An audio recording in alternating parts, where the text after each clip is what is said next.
নমস্কার বন্ধুরা, আমি আবার ফিরে এলাম সহজ সরল রান্নাঘরে আর একটি নতুন রেসিপি নিয়ে। শীতকাল যেহেতু পড়েছে, আমাদের একটু নতুনত্ব কিছু খেতে ইচ্ছা করে। আবার সব সময় যে বেশি পরিশ্রম করে অনেক সময় সাপেক্ষ জিনিসও করতে ইচ্ছা করে না ঠান্ডার মধ্যে উঠে। তাই আজকে আমি রাতের ডিনারে একটা রেসিপি বানাচ্ছি, যেটা চটজলদি হয়েও যায়, অথচ খেতেও হয় অসাধারণ সুন্দর। আর সেন্টটা যা আসে, ঠিক মনে হবে মাটন রান্না হচ্ছে, কেউ যদি না জানে। তাহলে চলুন রান্নাটা শুরু করে দিই। আমি করব কাবুলি চানা, যেটা চানা মশলার চানা। এই যে এগুলোকে খানিকটা ভিজিয়ে নিয়েছি। আমি এগুলোকে প্রথমে প্রেসারে দিয়ে দেব। প্রথমে দিয়ে দেব চানাগুলো, আর দিয়ে দেব গোটা টমেটো, গোটা রসুন, পেঁয়াজ, গোটা রসুন, আর টুকরো করে রাখা আলু।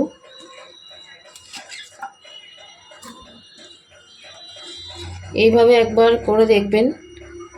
আপনার নিজের বা পাশে যদি কেউ থাকে, সকলেই মানে ভাববে যেন মাটন রান্না হয়েছে, পুরো মাটনের মতো সেন্টটা হয়। এবার দিয়ে দেব এর মধ্যে গোটা গরম মশলা।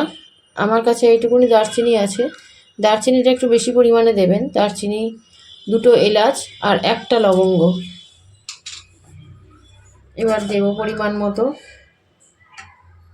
হলুদ,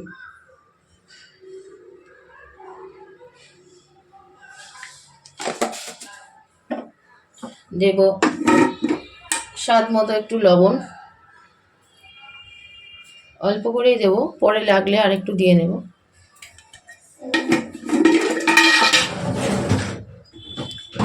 আর দেব একটা তেজপাতা, একটা বড় দেখে তেজপাতা। ব্যাস, এবার গ্যাসটাকে জ্বালিয়ে দেব। আর একটা পেঁয়াজ দিতে পারলেও ভালো হয়। দেখি, তাহলে আর একটা পেঁয়াজ নাকি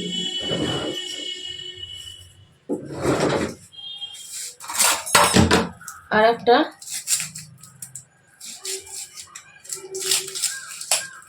পেঁয়াজ আমি নিলাম। পেঁয়াজটা একটু ছাড়িয়ে নিচ্ছি, ছাড়িয়ে ধুয়ে আমি এতে দিয়ে দেব, কারণ একটু পেঁয়াজ রসুনটা মোটামুটি না দিলে সেন্টটা ভালো আসবে না। এই যে এরম সাইজের আর একটা পেঁয়াজ আমি ছাড়িয়ে এরম মাঝখান থেকে চিড়ে দিয়ে দিলাম। এবার এতে দেব পরিমাণ মতো জল। এটা সেদ্ধ হওয়ার মতো জল দিতে হবে। এটা সেদ্ধ হওয়ার সময় একটা খুব সুন্দর সেন্ট বেরোবে, যেহেতু গরম মশলাটা আমার দেয়া আছে।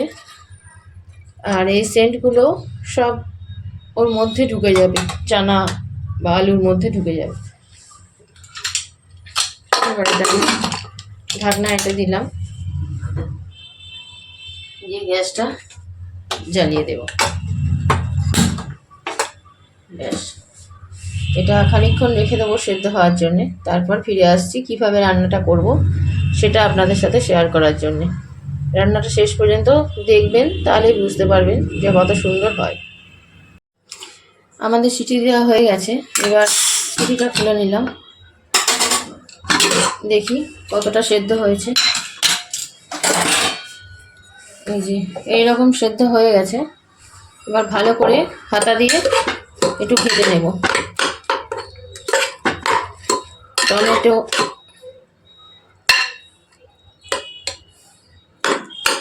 টমেটোটা আর আলুগুলো ভালো করে পেস্ট করে নেব এর সাথে।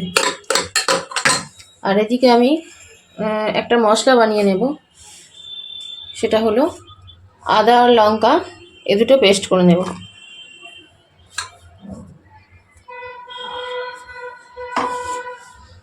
এবার কড়াতে আমি খানিকটা তেল দেব।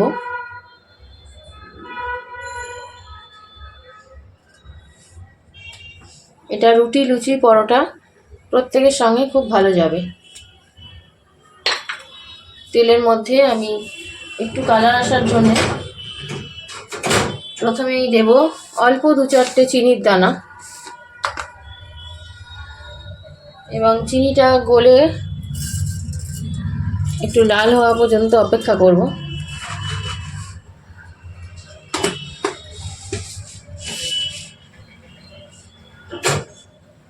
একটু গ্যাসটা ধিমে আঁচে দেওয়া থাক। মশলাটা করে নিয়ে দেখি চিনিটা কতদূর হলো।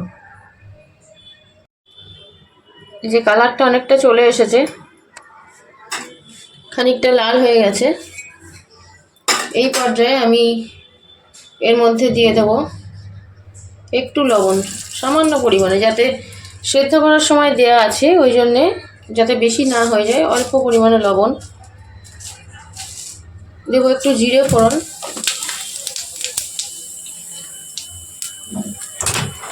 আর দেব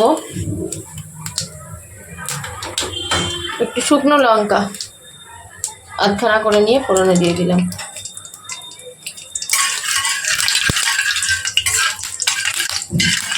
এই যে চিনির কালারটা খুব সুন্দর লাল হয়ে এসেছে।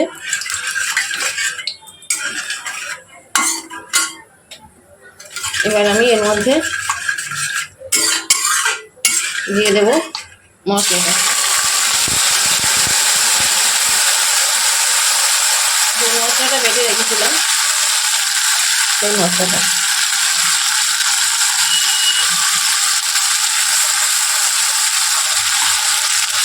আর এই যে গোটা পেঁয়াজ যেগুলো আমি এর মধ্যে সেদ্ধ করতে দিয়েছিলাম, সেইগুলো এর থেকে তুলে নিয়ে আমি দিয়ে দেব এই মশলাটা কষার সময়।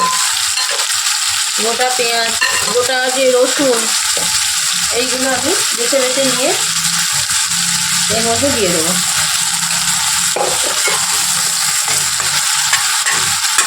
আরও পেঁয়াজ আছে, পেঁয়াজগুলো মনে হয় গলে গেছে।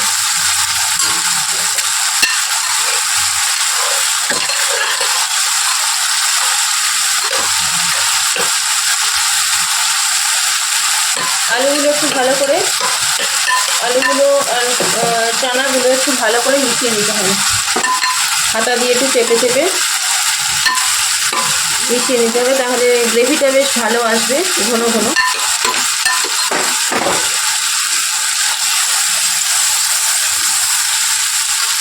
এবার এর মধ্যে আমি দিয়ে দেব একটু কাশ্মীরি লঙ্কা গুঁড়ো।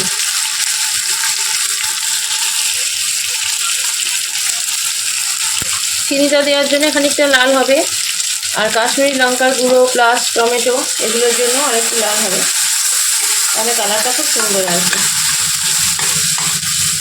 মশলাটা ভালো করে কষে নিতে হবে অনেকক্ষণ ধরে। মশলাটা কষার উপরেই কিন্তু টেস্টটা নির্ভর করবে।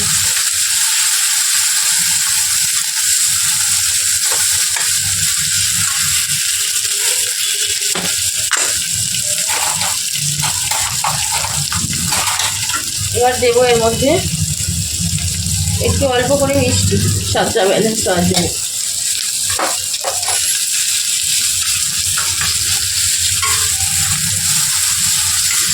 মশলাটা যাতে পুড়ে না যায় সেদিকে খেয়াল রাখতে হবে।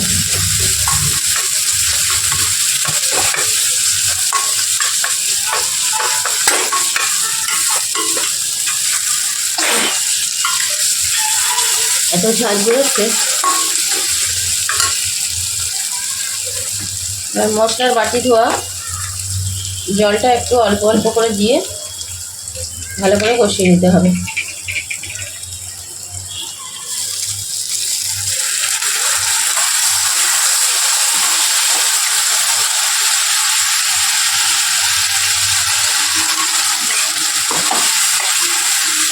ব্যাস, মশলাটা খুব ভালো করে আমাদের কষা হয়ে গেছে। কি সুন্দর কালারটা এসছে, দেখেছেন? অপূর্ব কালারটা এসছে, একদম মাটন কষা, চিকেন কষার মতো সুন্দর কালার এসছে।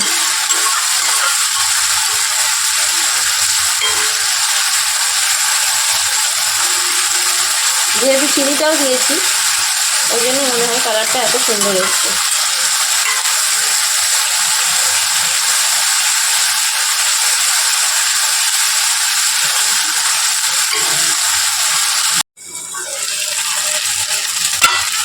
এই মশলা কষাটা পুরো রেডি। মশলার চারপাশ দিয়ে তেল বেরিয়ে এসছে। এবার আমরা এর মধ্যে দিয়ে দেব আমাদের সেদ্ধ করে রাখা চানাটা।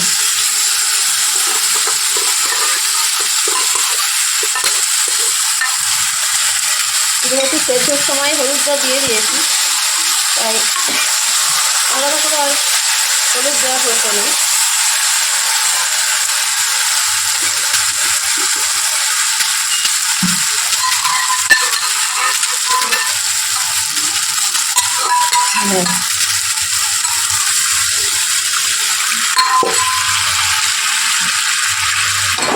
এবার খানিকক্ষণ এটাকে ফুটতে দিতে হবে।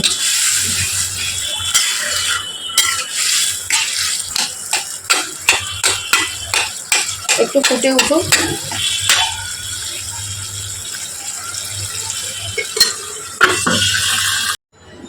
এবার দেখে নিই এটা কতদূর হলো। এই যে কি সুন্দর কালারটা এসছে। এবার এর মধ্যে লাস্টে একটু দিয়ে দেব আমার হোমমেড গরম মশলার গুঁড়ো। এটা দিলে সেন্টটা পুরো পাল্টে যাবে। তাহলে এইভাবে আপনারাও একদিন বাড়িতে ট্রাই করে দেখবেন। খুব সহজে হয়ে যায়, কোনো ঝামেলা নেই যে আলাদা করে আলু ভাজো, পেঁয়াজ কাটো, টুকরো করো, অনেক ঝামেলা। এইসব ঝামেলা নেই, অথচ খেতেও অপূর্ব সুন্দর হয়। আপনারা অবশ্যই একদিন এইভাবে ট্রাই করে দেখবেন। তাহলে হয়ে গেল আমাদের চানা মশলা রেডি। এটা রুটি, পরোটা, নান যার সাথেই ইচ্ছা তার সাথেই সার্ভ করে দেবেন। এর স্বাদ কিন্তু কোনো অংশে কম হয় না, যে এরকমভাবে করলাম বলে যে স্বাদটা কম তা কিন্তু না, অপূর্ব সুন্দর টেস্ট হয়। তাহলে আজকের মতো আসি, আজকের মতো এইটুকুনি। আবার ফিরে আসবো নতুন আর একটা রেসিপি নিয়ে। ততক্ষণের জন্য টাটা, বাই বাই।